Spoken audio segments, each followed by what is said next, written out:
Well, now it's time to see where our hard-earned taxpayer money is being wasted. It's the newly released 2013 Wastebook outlining, that is to say, the most useless ways our federal government is spending our money.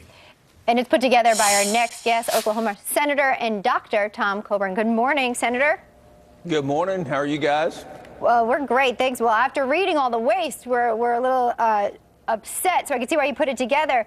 Thanks for doing that. I mean, we have a popular romance project that you told us about, $914,000 spent on this? What? Yeah, that's the government saying we need to explore the fascinating history of why people write romance novels and why they put them on TV. That's an important thing. Yeah. And in some people's mind, it may be. But when you're running a $700 billion deficit, is it really something we ought to be spending money on? Yeah, probably ought to run a red pencil through that. Plus, you look at NASA waste. They spent $125,000 to create a 3D pizza. They did a $360,000 on a bed rest study. How Congress works seminars, $3 million, and created a green ninja superhero for $390,000 to teach kids about global warming. We must be loaded to be able to spend so much money on so much crap. Well, it's interesting. NASA's budget is one of the ones that's taken some of the severest hits in the past couple of years. Rightly so, because of the lack of competency down there and the wasted money. But this is just an example of showing that they haven't figured out what the priority is for NASA. NASA is National Aeronautics and Space Administration. In other words, NASA is about exploration, and it's not about all the garbage that we see here. Sure. So in your book, The Wastebook, you outline 100 examples of what you have zoned in on as egregious federal spending problems. So they total $30 billion, one of which is studying whether wives should calm down or not.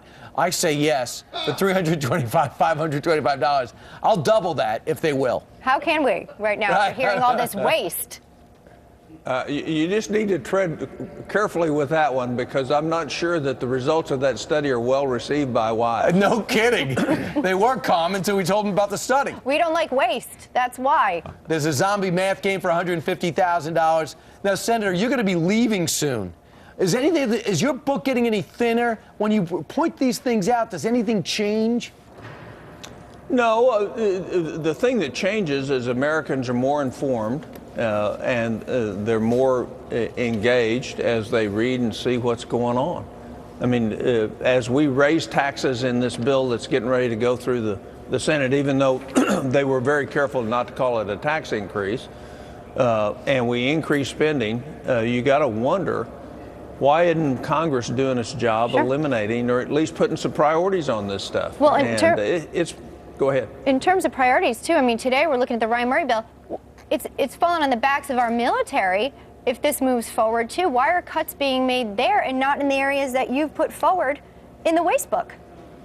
Well, I can't answer that question. What I can say is people tend to try to get agreement rather than do the hard work of where the waste really is. And that's the laziness on the part of Congress. I mean, every appropriator has available to them the Wastebook. They could put restrictions on all this spending. They could redirect this. The fact is they haven't. And the real undermining